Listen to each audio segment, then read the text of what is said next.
Aylan, capítulo 3, Percepção, terceira parte. Aylan continuou. Perceba que Nicodemos entendeu que Jesus era um ser especial que certamente vinha de Deus. Nesse pensar, em cima dessa descoberta, ele decide ir ao encontro de Jesus e procurar saber como ser seu discípulo. Observe que esse personagem é um espelho do ser humano que começa a entender que existe outro paradigma. Aylan fez uma breve pausa. Parecia que queria dar um tempo para que eu assimilasse os seus pensamentos. Pensei em minha vida, na minha procura pela felicidade, pela liberdade e imaginei o quanto estou preso em meus sonhos, objetivos, conforto e tantas outras coisas. Assim como Nicodemos, sei que Jesus veio trazer essa mudança de vida. Sei que optar por essa mudança encontrarei a paz e a liberdade. Mas não consigo ainda dar esse passo. Estou preso. Nesse pensar, meu semblante demonstrou tristeza. Aylan fitou-me profundamente e, demonstrando misericórdia, continuou o seu ensinamento. Saiba que Jesus entendia profundamente Nicodemos, sabia o que estava pensando e os seus apegos. Por isso, diz a ele que é necessário nascer de novo. Nicodemos, por sua vez, nada entendeu realmente. Estava preso nesse mundo. Era escravo dessa vida e imaginou que nascer de novo era voltar para o ventre de sua mãe. Note que é o pensar do mundo. Não conseguia ir além. O fato de ter ido ao encontro de Jesus à noite o qualifica como um escravo do mundo. Tinha medo de perder a sua posição social, seus amigos e tudo mais que conquistou. Mudar de vida não estava em sua busca. Queria seguir Jesus, mas do seu jeito, sem fazer grandes mudanças. Com a sua escolha, voltou para casa triste. A liberdade bateu à sua porta e ele não abriu. Envolto em meus pensamentos, percebi o quanto eu me aproximava de Nicodemos.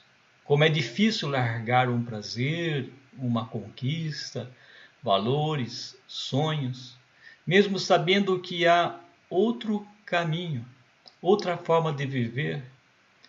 Ainda assim, prendo-me ao que acredito que seja real, palpável. É triste, mas é a realidade da humanidade. Mas voltemos às crianças. Aylan, compreendi e me enquadrei entre todos. Sou mais um, apenas. Tenho muito que aprender para ser um verdadeiro discípulo de Jesus. Sei que preciso ser como uma criança. Lembro-me de um fato interessante que aconteceu comigo há algum tempo.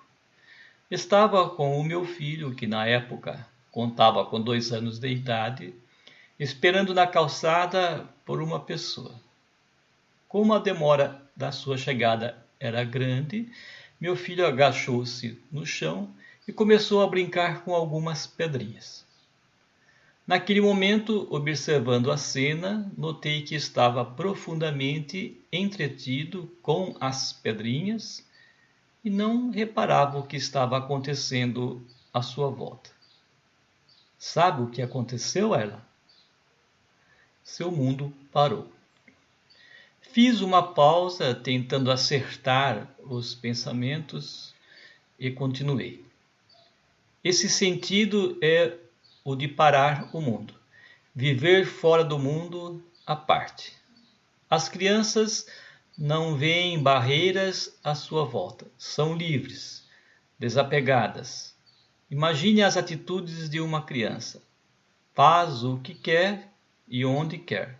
São as mesmas em casa e fora de casa. Tratam as outras crianças como iguais. Não se destacam perante os outros. Aceitam a sua condição e não reclamam. Chegam até a agir como um cachorrinho que é agredido de alguma forma e no mesmo instante o dono o chama e ele vem de rabinho abanando. Não se sentiu ofendido pela agressão. Esqueceu de tudo. Perdoou sem guardar nenhum ressentimento. Não são ricos nem pobres. Não têm posse. São indefesos à mercê da sociedade que as envolve. Mas não fazem parte dessa sociedade. Vivem de lado à parte. São totalmente dependentes de seus pais. Ao terminar, calei-me em meus pensamentos. Ayla, inerte, ficou me olhando, satisfeito com as minhas palavras. Não disse nada, apenas ouviu calado. Depois de alguns minutos, em silêncio, disse: a chave é parar o mundo. Mas as pessoas não têm tempo, não conseguem parar. Meditar? Impossível. Como afastar os pensamentos, ficar um longo período sem pensar em nada? Tudo passa pela mente que nunca se cala, nunca para. Ora pensa sobre o trabalho, sobre os problemas que está enfrentando no momento, ora pensa na família ou no prazer, no calor, no frio, no carro que precisa levar no concerto, no filho que tem de ir buscar na escola, e assim o tempo vai passando. Não dá para parar e, quando consegue ficar parado para descansar, arranja algo para fazer para completar o tempo. Liga o rádio, e geralmente em som alto, ou assiste TV, ou procura qualquer outra coisa, menos ficar sem fazer nada. Isso é impossível. Concordei plenamente com ela, pois eu sou assim, do jeito que ele narrou. Ainda que não me importe com rádio ou TV, não me escondo por trás de um som alto, mas no resto sou igual, não paro. Nesses pensamentos perguntei a Ayla: parece ser impossível parar o mundo, pois tento levar uma vida diferente, buscando seguir os passos de Jesus, correndo atrás de seus ensinamentos e com muita dificuldade fazer mudanças em minha vida, em meu comportamento. Sei que melhorei muito, sou mais equilibrado, encontrei a paz e muito mais. Sem dúvida estou no caminho e sei que apenas comecei. Na verdade, só consigo parar o mundo no momento da leitura orante da Bíblia. Nessas horas em que nos reunimos em torno da palavra, o ego se cala e todos os pensamentos da vida se congelam. O mundo para. Sim, concordo, respondeu Ayla. Estou com você nesses momentos de oração e percebo o seu desligar e daqueles que desfrutam esse encontro maravilhoso. Estou com você, ou melhor, estamos com vocês. Há uma legião de anjos acompanhando esse momento sublime. Com certeza entraram pelo caminho e por ele querem continuar. Isso é muito bom. Mas é preciso caminhar mais.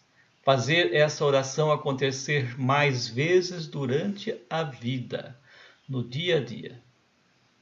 Vou mostrar um jeito de relaxar que pode ajudá-lo. Todos podem praticar. Precisa ser perseverante, crer. Encontre um lugar em que você possa ficar horas e horas sentado, de preferência em meio à natureza. Fique sozinho, parado, apenas observando. Deixe que a natureza se aproxime de você. No silêncio e no parar, os animaizinhos que estão à sua volta ficam interessados em sua presença. Percebem que você não deseja agredi-los e vêm ao seu encontro. Aos poucos vão se aproximando, perdem o medo. Devagar, você vai fundindo-se com o ambiente, com as coisas que o cercam. Quando esse grau é atingido, você entra em um estado ampliado de consciência, onde poderá perceber coisas além do seu limite normal. Conseguirá, com o treino e muita paciência, perceber onde cada animalzinho ou ave estão, sem abrir os olhos, apenas sentindo-os. Só então entenderá que você faz parte do todo, está interligado a tudo. Perceberá que as árvores estendem até você um campo de energia, assim como os animais, as aves e tudo mais. Mesmo com os olhos fechados, você poderá perceber tudo que está à sua volta. Notará que você não é melhor que eles, e sim igual. Quem sou eu? Veio essa pergunta em minha mente. Depois de todas essas informações, eu me questiono sobre a minha atuação nessa breve vida.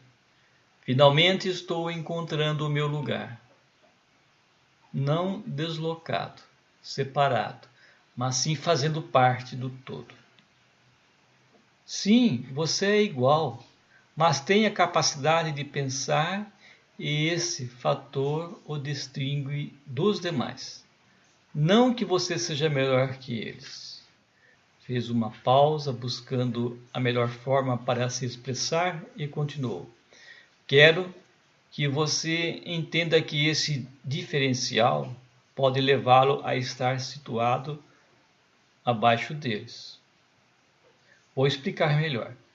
Se o seu pensamento for incontrolado, faz com que você fique abaixo de muitas criaturas.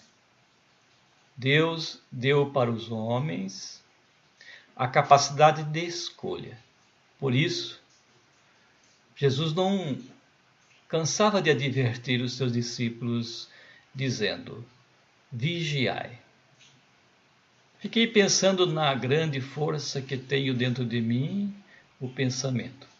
Lembrei da passagem de Mateus, capítulo 14, versículo 27 ao 31, onde diz: A Jesus lhes disse logo: Tende confiança, sou eu, não tenhais medo.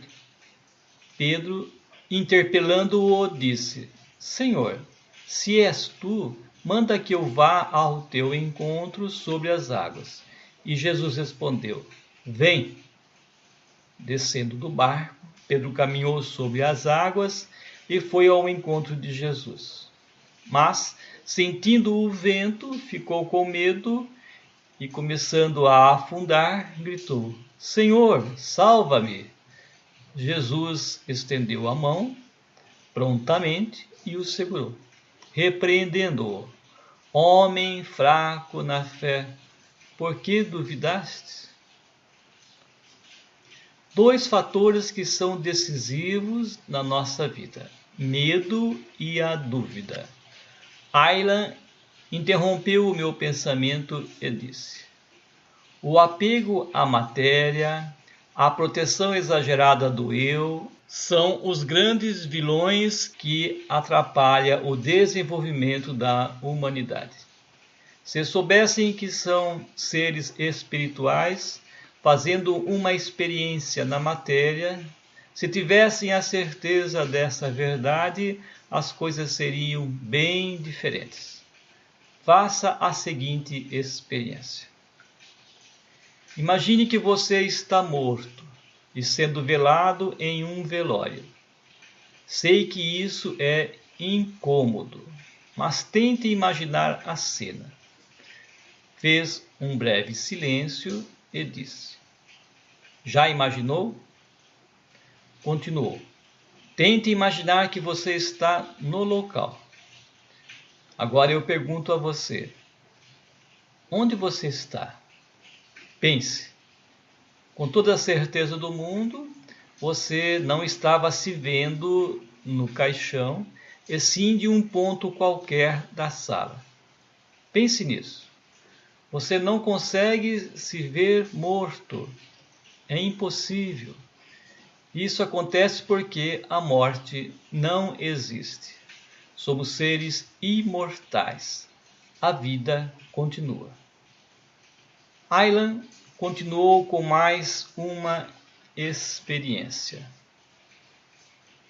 Como já disse, tem que parar o mundo e só vai conseguir se controlar os seus pensamentos. Parar, não pensar em nada, isolar todos os pensamentos que passam pela sua mente. Faça essa experiência. Sente-se em algum lugar onde você fique cômodo, onde ninguém possa perturbá-lo. Mantenha-se sentado ociosamente, vagando apenas em seus pensamentos. Deixe que fluam normalmente, vendo como eles continuam a se apresentar em sua consciência. Ora você lembra no trânsito que enfrentou, no seu trabalho, no calor que está fazendo, na conta que tem para pagar. Ponha tudo isso de lado. Agora imagine estar sentado em um quarto escuro, em um lugar deserto, talvez uma cabana, em uma floresta ou em cima de um prédio bem alto. O primeiro passo é afastar os pensamentos. Concentre-se em uma janela preta e que está fechada. Assegure-se que não há nenhum pensamento e se esse vier, mande-o embora. Volte a se concentrar e imagine o que está além da janela. Quando você conseguir manter uma imagem e sem pensamentos, notará que há um estalo. Chegou o momento. Você parou o mundo. O tempo e a distância não têm significado. Você chegou a um mundo de dimensão diferente. Você está ampliando a sua percepção e, com isso, conseguirá mais facilmente ver o etérico e a aura, e muito mais. Esse é apenas um método para parar o mundo, aumentar a sua percepção, mas há muitos outros. Por exemplo, a oração. Pegue um terço e tente rezá-lo sem se distrair, sem que outros pensamentos interfiram. Ocorre também o aumento de percepção quando uma pessoa faz um trabalho repetitivo, como, por exemplo, tricotar. Ela entra nesse estado de afastar o pensamento e viaja por outros mundos. Os monges tibetanos conseguem entrar nesse estado de percepção com a ajuda do som e mantras. O músico pode entrar nesse estado alterado de consciência tocando uma música. Sei que esse é o caminho. Jesus ensinou a entrar por ele. Não existe outro. Pratique, pratique. Seja paciente, tenha esperança. Mas há um detalhe: só os que amam conseguem. Se por acaso você pensar em usar a percepção para fazer o que é errado, então, obviamente, nada conseguirá. As portas estarão fechadas para você. Volto a afirmar: só as pessoas que amam conseguem seguir por esse caminho.